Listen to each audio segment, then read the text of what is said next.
Rencontre entrepreneuriale, un nouveau rendez-vous long format sur Savoie News pour parler de vécu, pour parler d'une personnalité qui aura marqué à la fois son métier et aussi notre territoire. Bonjour Patrick Riquero. Bonjour Laurent, merci de m'inviter. Alors d'habitude on se vouvoie puisqu'on a toujours affaire à des dossiers qui sont d'actualité. Et là, comme on est peut-être dans un thème un peu plus intimiste, on va se tutoyer puisque dans la vie courante, tout le monde le sait, on se tutoie puisque ça fait quelques années qu'on se croise et qu'on se recroise. L'idée, c'est de parler de ton parcours, un parcours très riche en tant qu'entrepreneur, avec une société d'électricité basée à Ugine qui porte ton nom, Riquero, et puis aussi des différentes présidences que tu as eues, dont deux qui t'ont marqué et dont tu es très fier. C'est la fédération du BTP Savoie, la nouvelle fédération que tu as créée il y a quelques années, et aussi la CPME dont tu quittes la présidence ce 18 mars prochain. Donc Patrick, j'ai envie de dire, qu'est-ce qui t'anime depuis ta plus jeune enfance? Qu'est-ce qui m'anime? D'abord, je pense qu'on a un ADN, et c'est l'ADN de mes parents. Je suis admiratif de mes parents parce qu'ils ne sont plus là aujourd'hui, hélas, mais ils m'ont donné en tout cas quelques clés de respect, de travail et de s'impliquer à l'égard d'autrui, parce que tous les deux ont été aussi bénévoles.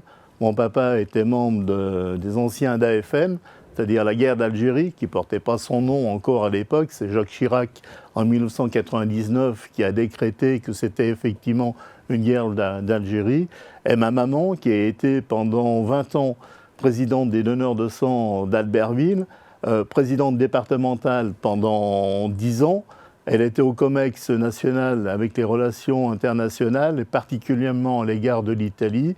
Et ça a été, je crois, même la seule savoyarde à avoir été nommée commandeur de l'ordre des dons du sang. Et c'est vraiment presque un sacerdoce à l'égard d'autrui. Une famille investie, comme tu l'es d'ailleurs au quotidien depuis des années. Je pense que c'est un peu l'ADN qui s'est transmis sur une génération. Et je pense que c'est normal aussi qu'on s'intéresse à la vie, tout simplement. On ne peut pas rester derrière son bureau éternellement. C'est très enrichissant. On donne beaucoup, mais on reçoit aussi beaucoup. Alors Riquero, c'est une société que tu as reprise de ton papa. Explique-nous un peu cette aventure qui est un peu particulière. Ton père était électricien. Tu as un BEP aussi dans ce domaine d'activité. C'est un peu compliqué. Mon papa est arrivé en France à 14 ans. Il ne parlait pas français. Et il avait lancé tout de suite, dès 1958 d'ailleurs, un petit commerce électroménager. Puis le commerce électroménager s'est transformé en entreprise d'électricité, bâtiment, et pour l'EDF également. Puis c'était un commerçant hors pair, dont je n'ai pas hérité, par contre. Il a senti le changement de société, il a senti la fin du charbon et le début du fioul. Et là, il a créé une autre entreprise de produits pétroliers. Par contre, de son italien natal, il y a deux mots qu'il n'avait pas traduit, dirais-je, c'est le mot vacances. Là, il travaillait la nuit, il travaillait le jour, il travaillait tout le temps. Et c'est le mot gestion. Et à l'époque, d'ailleurs, en 1974, la gestion, c'était pas inscrit non plus dans T'es dans le métier plus dans que le la gestion. métier. Voilà. Même aujourd'hui, il y a encore beaucoup de progrès à faire à l'égard des entrepreneurs, parce que tout simplement, lorsqu'on se met à son compte dans une boucherie, par exemple, c'est pas par une appétence particulière à l'égard du droit fiscal ou du métier d'abord, du juridique. Mais aujourd'hui, encore plus, on ne peut pas faire l'impasse de cet environnement-là, indépendamment de la technique. Et mon papa était uniquement technique, et malheureusement, le 11 octobre, l'entreprise a été mise en faillite. Et il a mis fin à ses jours ce jour même. Donc je me suis en 1974. Le 11 octobre 1974. Et je me suis retrouvé avec ma maman. Il s'est suicidé suite à ça. Oui, il a mis fin à ses jours le jour même où il a été mis en en faillite. Alors c'est forcément déstabilisant tout ça, mais l'envie d'avancer était là. Le mot est faible, c'est forcément déstabilisant, effectivement. Il y avait deux objectifs, c'est-à-dire terminer la faillite sous concordat et redémarrer une entreprise en associant le mot, ce qu'on a fait jusqu'à aujourd'hui, le mot qualité, parce que c'était bien avant la génération tapis. Il faut remettre dans le contexte, dans cette époque-là, on faisait faillite, vous aviez une étiquette dans le dos qui vous traînait pendant bien longtemps. Et là, je voudrais rendre hommage à quelqu'un dont on se voit encore très souvent, c'est Roger Rebut, qui était administrateur judiciaire à cette époque, et c'est lui qui était chargé de la faillite de mon papa. Et c'est la première personne qui m'a fait confiance. Et quand toutes les portes sont fermées et que vous avez quelqu'un qui vous dit au bout de 6 mois, 1 an, j'ai trouvé que vous étiez bien structuré, bien mis dans ces deux chantiers importants en termes d'organisation, en termes de gestion.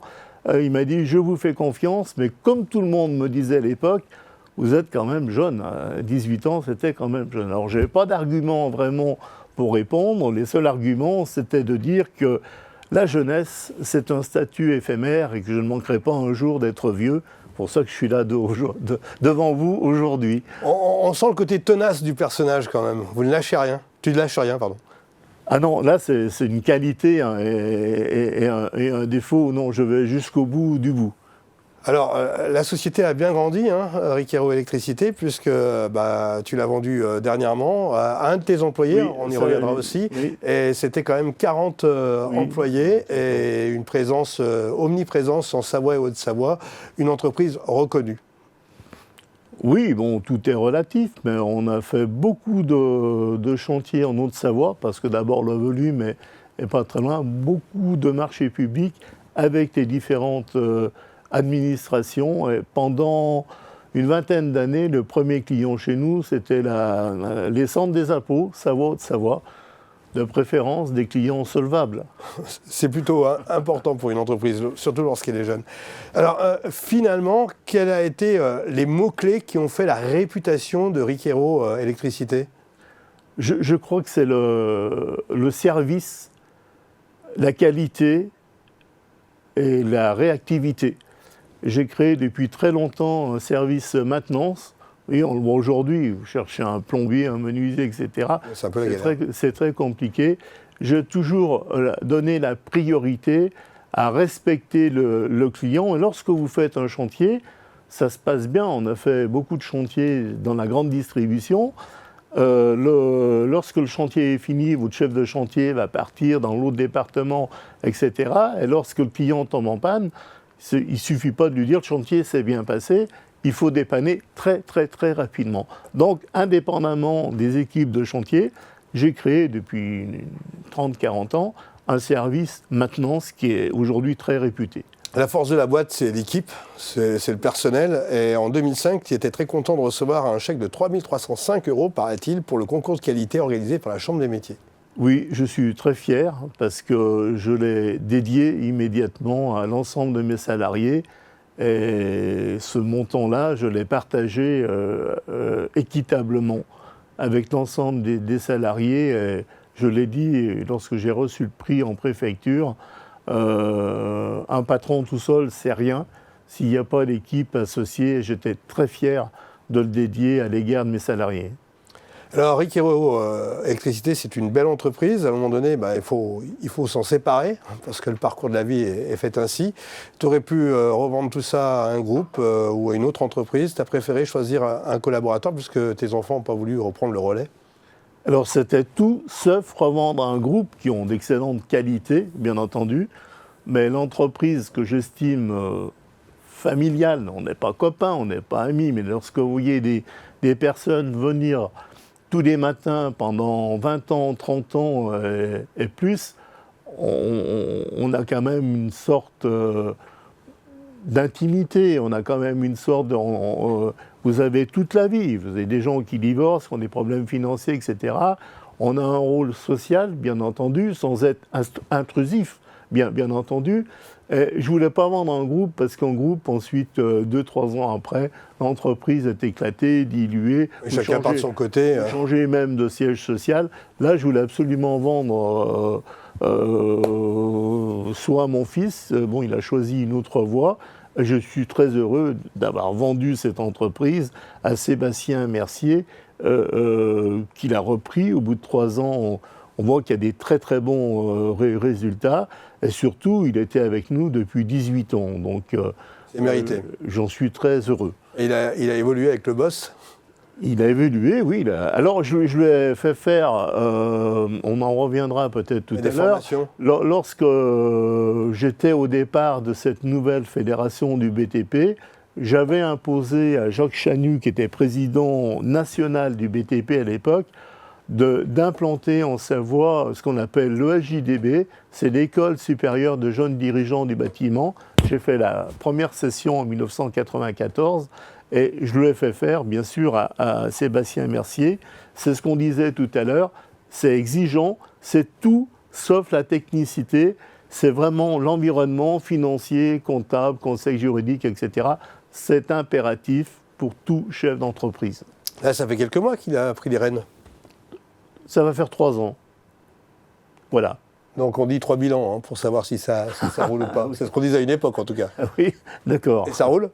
Oui, on a... Une forme de fierté ? Ça roule, on a les soucis qu'on peut avoir. Du bâtiment, les hauts et les bas du moment, on est d'accord. L'entreprise est très saine, d'abord vraiment très saine, en trésorerie, en endettement, on n'est pas du tout endetté. On a des clients fidèles qui nous sont reconnaissants parce qu'on est aussi respectueux à l'égard de nos clients. Et je dirais, oui, ça roule comme on pourrait rouler et j'en suis très heureux. Tu dis on parce que tu y es encore ? Alors, je suis sorti de l'opérationnel au mois d'octobre. L'entreprise m'appartient encore à 40% jusqu'en 2029. Et j'ai toujours un petit coup d'œil sur l'entreprise, évidemment. On ne se refait pas. D'abord, j'habite au fond de l'atelier en zone industrielle. Ah oui, alors ça c'est un point important. Donc, on reviendra sur la vie personnelle. Je ne sais pas si vivre simplement. Et voilà, je suis très heureux avec mon épouse d'habiter en zone industrielle à Ugine. On reviendra en dernière partie de cet échange sur le côté perso.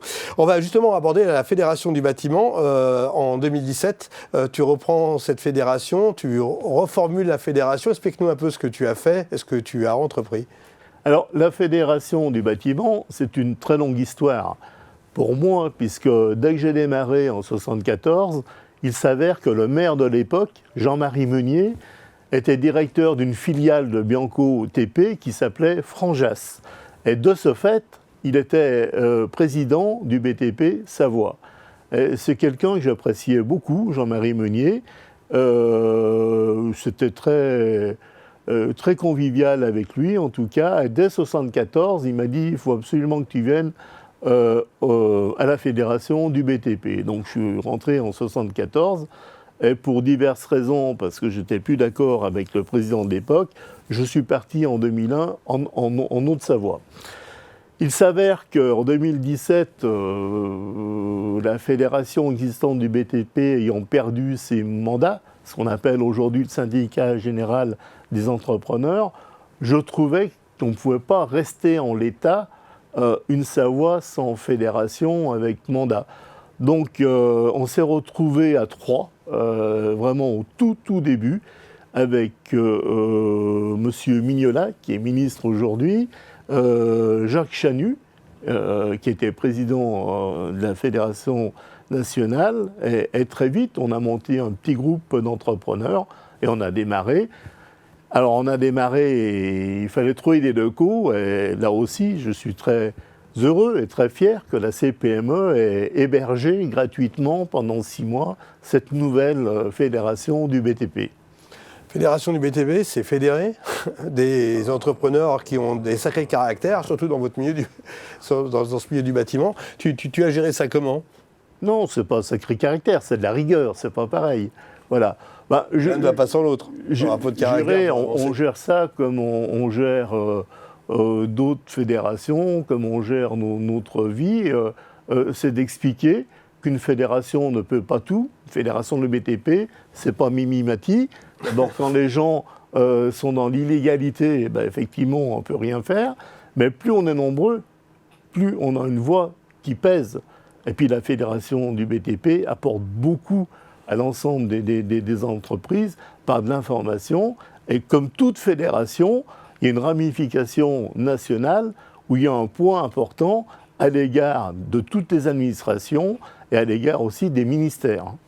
Donc une relation privilégiée avec le préfet pour faire passer des messages sur notre département. Il y a quand même pas mal de dossiers entre lac et montagne. Oui, mais bon, je suis plus président du BTP, hein, si tu permets. Voilà. Oui, je suis d'accord, mais enfin c'était quand même une période importante de ta vie, tu en étais fier, et je comprends, et ça t'a marqué quand tu es parti de cette fédération, je sais. Oui, ça m'a marqué. Bon, c'était une période importante à bien des égards. D'abord, j'avais la fédération du BTP. Moi, je suis quelqu'un de passionné. C'est où quelqu'un... D'entier. Où on le fait, d'entier et de passionné. J'ai toujours eu le courage de mes opinions. Soit c'est à 100, soit c'est à 0. Et là, j'avais effectivement, en 2018, la fédération du BTP, la fédération de la CPME. J'étais vice-président, je suis encore la CCI. Et en même temps, j'ai eu un cancer avec 60 chimios et 35 radiothérapies.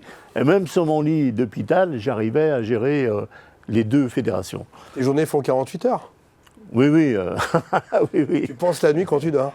Non, mais comment on fonctionne quand on a à la fois deux présidents sur une entreprise avec 40 salariés? Ça demande des facultés, quoi. Curieusement, je dors bien. Depuis 1978, je dirais professionnellement, parce qu'en 1978, j'avais acheté un premier camion, c'était un Mercedes 508, vraiment à l'époque des estafettes ou des autres artisans, on disait. Avec un prêt. Kiro, il a acheté vraiment un camion qui coûte un argent fou, et c'était mon premier prêt. Et là, c'est vrai que je n'ai pas dormi pendant 6 mois parce que je me demandais comment j'allais le payer. Et ensuite, j'ai eu tellement de prêts que je me suis dit, finalement, vaut mieux dormir tranquillement et avoir les idées fraîches le lendemain matin. Plus belle la vie quand on est riche d'enseignement. Donc la CPME, c'est aussi un chapitre important. Cette semaine, tu quittes le poste de président et tu as remonté là aussi un défi. On a l'impression qu'à chaque fois, il y a un combat qui se prépare. La faillite du père, la fédé du bâtiment où il faut créer quelque chose pour recentraliser les choses en Savoie. Et puis là, la CPME, les comptes n'étaient pas forcément ouverts quand tu as repris la maison. Laurence, un jour, tu as des problèmes financiers, tu peux venir me voir. Pour l'instant, ça se passe. Alors, la CPME, oui, c'est une très longue histoire et c'est un chapitre vraiment compliqué. Eu égard aux finances, effectivement, qu'avait laissé l'ancienne présidente, dont je tairai le nom par charité chrétienne, on avait vraiment un passif égal à 2 fois notre chiffre d'affaires. Si vous avez une entreprise dans cette telle situation, je leur conseille d'aller vite au tribunal du commerce. Comment on relève le défi ? Alors, le président Turca, donc je rends hommage aujourd'hui, qui malheureusement nous a quittés beaucoup trop vite, était venu en Savoie. Moi, c'était Éric Jalon, le préfet de l'époque, et la sous-préfète Elisabeth Castellotti, qui m'avait un peu approché, parce que moi, j'avais des mandats sur Albertville, et ça me suffisait largement, d'autant plus qu'à l'époque, j'étais aussi administrateur à Réseau Savoir Entreprendre, qui me plaisait énormément. Ils m'ont dit, on a donné votre nom, parce que la présidente va partir, elle va se faire peut-être élire au conseil départemental, et il faut un successeur, et on a eu écho qu'effectivement, la situation était quand même un peu difficile. Alors, elle était plus que difficile, elle était vraiment dramatique. Et le président Turca est venu en Savoie pour dire « on arrête la CPME en Savoie, je ne veux plus entendre parler des Savoyards ». Je suis rentré chez moi, je l'ai appelé, je lui ai dit « Monsieur le Président, on ne se connaît pas, moi j'aime bien aller voir les gens en face, je descends vous voir à Lyon ». Il me dit « alors une demi-heure, pas plus ». On est resté 4 heures dans son bureau. Et ensuite, je lui expliquais un peu mon parcours, un peu le projet qu'on avait. Mais il nous fallait vraiment beaucoup d'argent. Donc il nous a prêté une grosse somme d'argent, ça ne suffisait pas. La Banque Populaire nous a reprêté une somme encore plus importante. Et moi, personnellement, j'ai fait le complément dans une somme aussi qui n'était pas négligeable. Ceci étant, de 6 personnes, on est passé à 2 personnes. On a déménagé parce que ça nous faisait beaucoup moins cher. Et on a repris tous les postes avec Marie-Laure, dont je salue la patience. Et ça a été très très difficile pour elle parce que là, on passait d'un régime vraiment folklorique et un peu beaucoup même festif. Vu le passif, il faut les trouver, les sous qui permettent de remonter la pente. C'est des nouvelles initiatives, c'est des nouveaux adhérents, comment ça se passe? Alors, on a redémarré, comme j'ai fait pour l'entreprise, en essayant de faire une fédération de qualité au service des adhérents. En plus, on était sur les territoires, parce qu'avant, c'était essentiellement Chambéry. La Savoie, vous la connaissez aussi bien que moi, donc elle est faite de vallées, il y a l'avant-pays savoyard, et là, j'ai créé les ambassadeurs, c'est-à-dire c'était des gens qui étaient en Tarentaise, en Maurienne, dans l'avant-pays savoyard, c'était des adhérents qui, dans leur coin, entre guillemets, développaient d'autres adhérents. Je pense à l'avant-pays savoyard, où au départ, on n'avait absolument aucun adhérent. Aujourd'hui, on en a une trentaine. Ensuite, j'ai créé l'annuaire de la CPME, qui est réclamé aujourd'hui même par les administrations, parce qu'on ne se connaissait pas entre nous. Donc l'annuaire, ça permet déjà qu'on livre chaque année. Voilà, de rappeler la compétence d'une CPME départementale, la compétence d'une CPME régionale et la compétence d'une CPME nationale, parce que c'est compliqué de vendre la CPME, on ne vend pas des aspirateurs, c'est compliqué de dire on vous défend, oui d'accord, mais à quel niveau, comment? Il faut savoir qu'au niveau national, on a des personnes qui sont tout le temps dans les ministères. Là aujourd'hui, on va relancer le dossier de la retraite, dossier important, c'est quand même un dossier qui sera débattu paritairement avec les salariés et avec, on n'est pas nombreux, on n'est que 3 organisations patronales interpro, la CPME, qui est le premier organisation patronale en termes d'adhérents, on est 244 000. Il y a le MEDEF, bien entendu que les journaux ont les projecteurs figés vraiment sur le MEDEF. Il faut savoir que chaque fois qu'il y a le MEDEF, il y a aussi la CPME à côté et l'U2P. Voilà. Vous avez su unir tous ces gens-là aussi? Tu as su unir tous ces gens-là? C'était à une époque pas forcément évident. C'est la résultante d'une responsabilité collective. Je ne suis pas tout seul. Oui, bien sûr, il y a eu le conseil d'administration. Chaque adhérent apporte sa pierre à l'édifice. Je ne m'approprie absolument pas... moi, personnellement, c'est comme un patron d'entreprise. Par contre, c'était à long terme. Et là, tu parlais de mon départ demain, d'ailleurs. Je suis très heureux. Je ne l'aurais pas fait. Je ne serais pas parti si on n'aurait pas remboursé en totalité. On a pu le faire seulement en septembre l'année dernière. Et là, je laisse une situation extrêmement saine au niveau finance. Je ne l'aurais pas fait autrement. Je ne serais pas parti. Donc, 3 combats professionnels, l'entreprise, la Fédé, parce que tu y as passé quand même beaucoup de temps, la CPME, ça laisse pas beaucoup de place pour la vie privée, tout ça. Justement, c'est la nouvelle partie qu'on va aborder, la vie cachée, si je puis dire, de Patrick Riquero. J'ai rien à cacher. Non, justement, et tu avais envie d'en parler, et j'ai été très surpris de certaines choses. On a compris que parents d'immigrés qui apprend le français au fur et à mesure de ta jeunesse, c'est aussi l'accompagnement. Il y a toujours une femme derrière un homme, un entrepreneur, on le dit souvent, enfin, alors plus ou moins visible d'ailleurs. Et toi, pas visible. Ouais. Et tu as eu quelques précédents, alors c'est un peu particulier, je pense des choses qui ont marqué et qui aussi contribuent à ce caractère qui est toujours assez poignant, positif et résilient. Oui, c'est un vaste sujet personnel que je n'ai jamais abordé jusqu'à maintenant. En primeur de mon propos, je voudrais vraiment rendre hommage à mon épouse Martine. Nous sommes ensemble depuis près de 40 ans.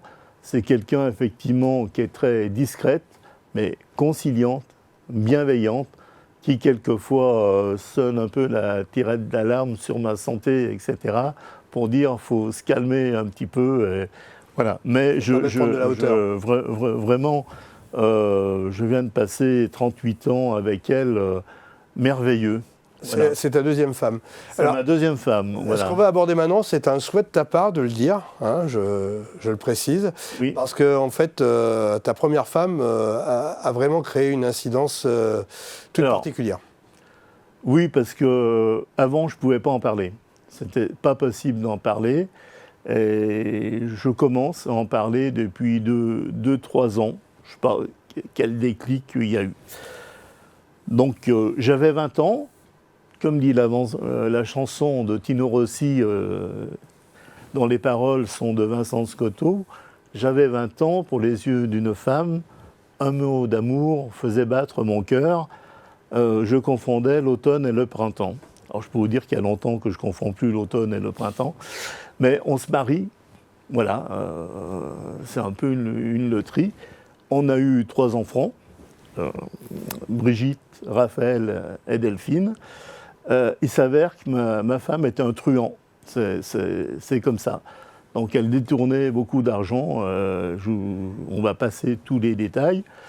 Elle a été plusieurs fois en prison, donc j'ai été la voir plusieurs fois à Bonneville.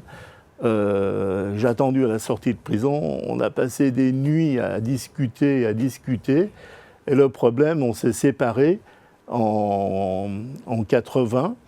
Alors ça allait très bien pour la garde des enfants, sauf quand elle était en prison, on me donnait les enfants. Quand elle sortait de prison, on me les reprenait. Mais comme elle était à Faverges, si vous voulez, si tu veux,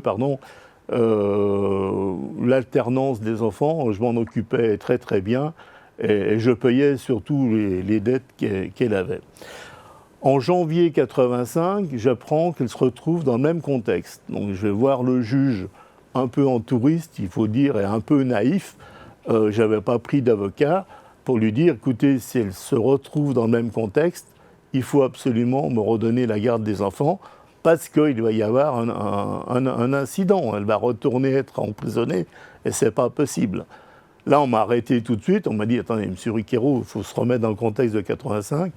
Vous êtes un homme, chef d'entreprise, vous êtes débordé. Ensuite, ce qui s'est passé, elle a été jugée, vous ne pouvez plus en passer. Et ce que vous me dites là, si elle va retomber dans le même système, vous êtes en train de lui faire un procès d'intention, ça va se retourner contre vous. Donc je suis parti un peu dépité, il faut bien le dire. Et 3 semaines après, elle devait retourner à Bonneville. Et avant de retourner à Bonneville, elle a eu le temps d'étrangler mes 3 enfants. Donc je peux le dire maintenant comme ça, mais pendant 30 ans, je ne pouvais pas en parler. Donc c'était 10 ans après le suicide de mon père. Donc là, il y a encore tout un monde qui s'effondre. Il a fallu, je n'ai jamais pris de thérapie ou quoi que ce soit. J'aurais pu, je le dis, tomber dans l'alcool ou dans la drogue. Là, j'ai eu la chance de connaître pratiquement en même temps mon épouse Martine. Je peux dire, à quelque part, elle m'a quand même sauvé la vie. Mais là, par contre, oui, je n'ai pas dormi beaucoup de nuits. J'y pense tous les jours. Mais ça a été aussi pour mes parents. C'était aussi un moteur pour moi, si je peux le dire comme ça. Il fallait que je travaillais beaucoup l'informatique en 85 la nuit. Effectivement, j'essayais de travailler jour et nuit pour m'occuper d'esprit. 8, 6 et 4 ans. Oui. Comment on arrive à surmonter cela ? Alors, j'ai la photo sur la veille de mon portable. Je pense à eux tous les jours. Il n'y a pas un jour où je ne pense pas à eux. Vous savez, il y a un film magnifique qui se dit « Les oiseaux se cachent pour mourir ou pour pleurer ». J'ai une façade d'un côté et puis derrière, je ne vous cache pas qu'il y a des jours, des moments où ça vous prend. C'est difficile de le maîtriser. Mais pour les autres, j'essaye d'aider aussi. Je comprends peut-être un peu mieux les personnes qui sont handicapées, peut-être un peu mieux les personnes qui ont des aléas de la vie dont on n'arrive pas à gérer. J'ai prêté beaucoup d'argent à des personnes qui, quelquefois, ont oublié de me les rendre. Mais si je peux rendre service vraiment intimement, humainement, je le fais vraiment avec plaisir. Je répète, ce que je vous ai dit là, j'aurais pas pu le dire il y a 3 ans en arrière, c'était pas possible. Je sais pas quel déclic j'ai eu, peut-être une fatigue ou je sais pas. Voilà. Là, tu me vois du coup. Et du coup, je te vous vois. Tu es parti dans un autre monde personnel. Je m'adresse à tout le monde, quoi, voilà. Non, mais on sent que... Excuse-moi, Laurent. Il n'y a pas de souci, tu n'as pas à t'excuser, tu avais envie d'en parler. Et en parler aux autres, qu'est-ce que ça peut leur apporter à ceux qui nous regardent? J'en parle pas aux autres, parce que... là, tu l'as fait, là. Je le fais, oui, mais j'ai pas de réponse. Parce que j'ai essayé quelquefois, mais... Tu as cherché des réponses? Non, mais c'est compliqué. Parce que ça dépasse l'entendement et c'est un degré qui est complètement différent de la vie courante. Quand vous rencontrez quelqu'un qui a la grippe, on va dire oh, le pauvre il a la grippe, c'est vraiment terrible. Si vous lui racontez mon histoire,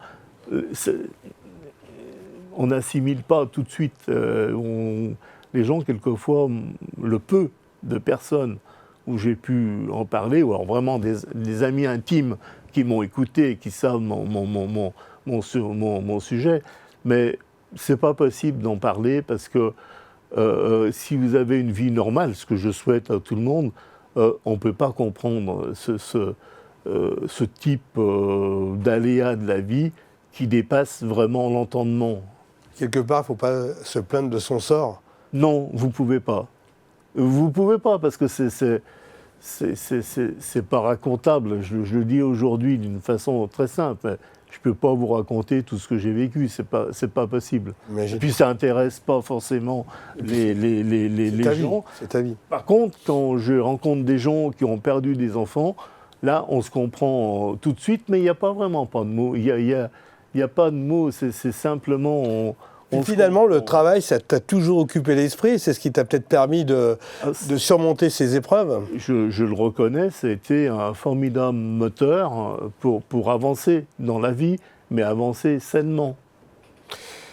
On parle un peu de tes passions, parce qu'il y en a quelques-unes.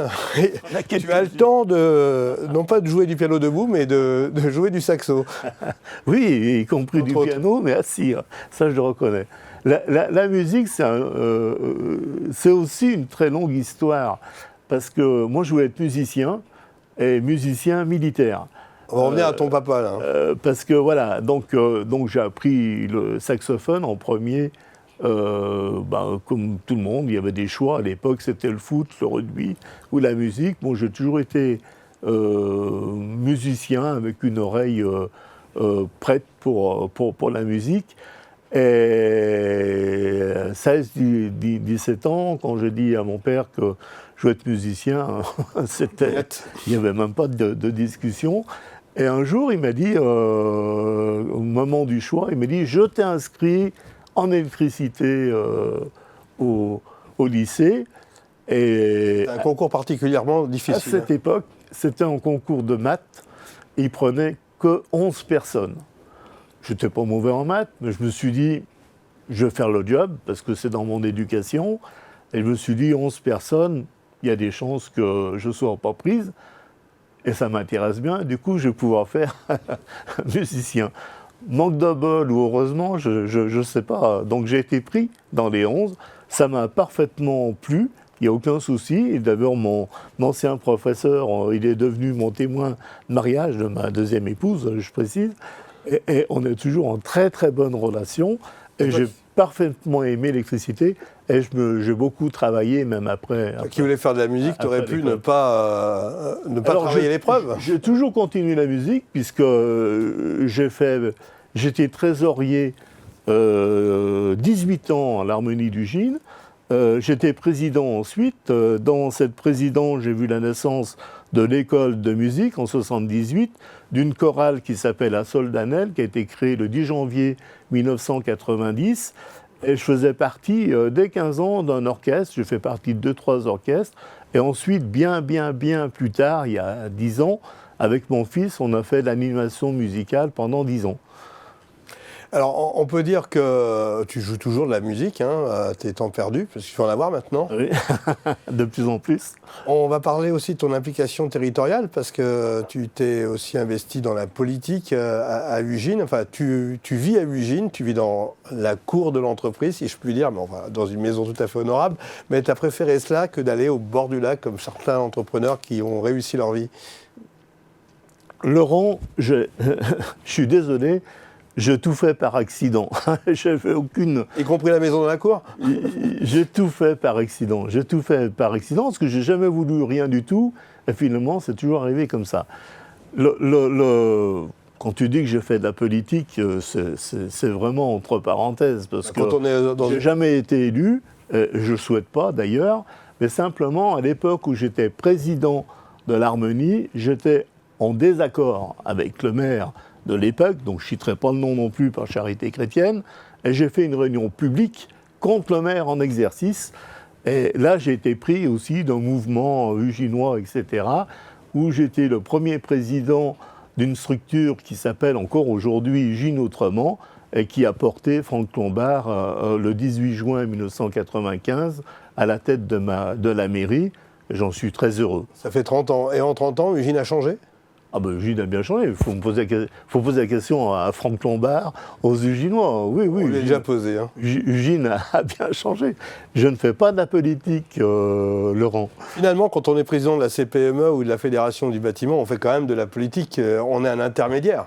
On fait passer des idées. Alors, les fonctions régaliennes d'un président d'une structure comme la CPME, c'est avec le préfet.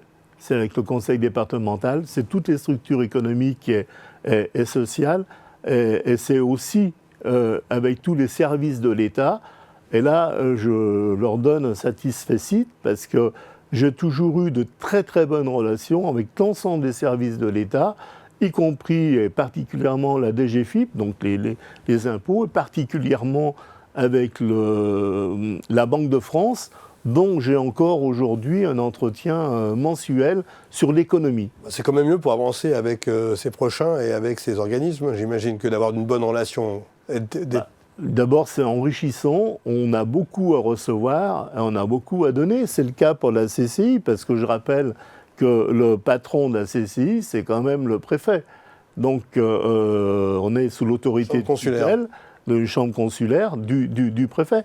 On est également CPME, en mandat des gens pour être au tribunal des prud'hommes, pour être au tribunal de commerce dont je viens de réintégrer en tant que juge consulaire depuis le mois d'octobre. Alors justement, ces 6 mois ont été un peu compliqués. On vend l'affaire, on va arrêter sa présidence, c'est le cas. C'est un peu déstabilisant. Hein. Oui. J'admets que même si on s'y prépare, la CPME, je l'avais dit lors de mon dernier mandat, c'était le 8 mars à Aix-les-Bains, en 2022, j'avais dit le soir même de mon élection, j'ai dit ça sera mon dernier mandat. Et comme je ne fais pas de politique, je tiens ma promesse. Mais même si on s'y prépare avant, oui, j'ai laissé l'opérationnel depuis octobre, je laisse là la CPME. C'est pour ça que je me suis engagé au tribunal de commerce avec une formation dont je remercie l'ensemble des formateurs à Chambéry et à l'ENM, l'École nationale de la magistrature à Lyon, parce que c'est une formation en droit qui est très enrichissante. Et c'est pour ça que maintenant, je vais m'investir au tribunal de commerce. Et puis, je vais un peu m'occuper de moi avec mon épouse pour faire peut-être quelques voyages ou simplement, promener mon chien au bord du lac d'Annecy, ça me fait énormément du bien. Et pas habiter au bord du lac d'Annecy? Non. Au niveau de l'argent, je préfère habiter à la zone industrielle d'Ugine. On n'est pas très loin d'ailleurs. Ouais, non. Ça fait une balade. Pas question de... Non, d'ailleurs, j'en aurais pas les moyens. Alors. Finalement, à chaque expérience, le fond elle-même, c'est enrichir ses proches, apporter des solutions et en fait être constructif pour le collectif. Je pense que mes expériences de vie dont je vous ai cité, dont je t'ai cité tout à l'heure, ont forgé mon esprit de chef d'entreprise, ont forgé mon esprit d'homme et j'aime les gens. Si je peux aider quelqu'un totalement désintéressé, je le fais. Il y a beaucoup de personnes qui viennent me consulter pour X raisons. Je peux citer, j'ai un ami qui est un excellent professionnel qui un jour me dit « j'ai un comptable qui n'est pas très bon. En réalité, il a un problème de prud'homme.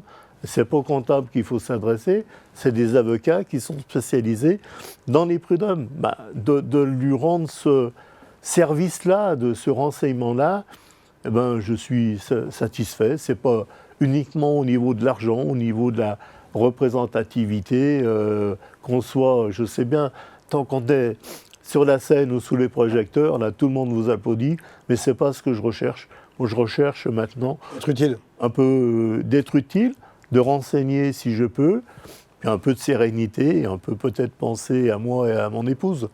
Alors, en t'écoutant parler, on a vécu les grands points de ta vie.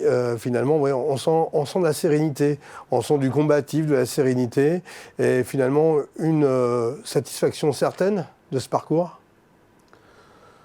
La satisfaction déjà de faire face à des épreuves quand même extrêmement difficiles dont on n'est pas sûr d'arriver à bien des égards.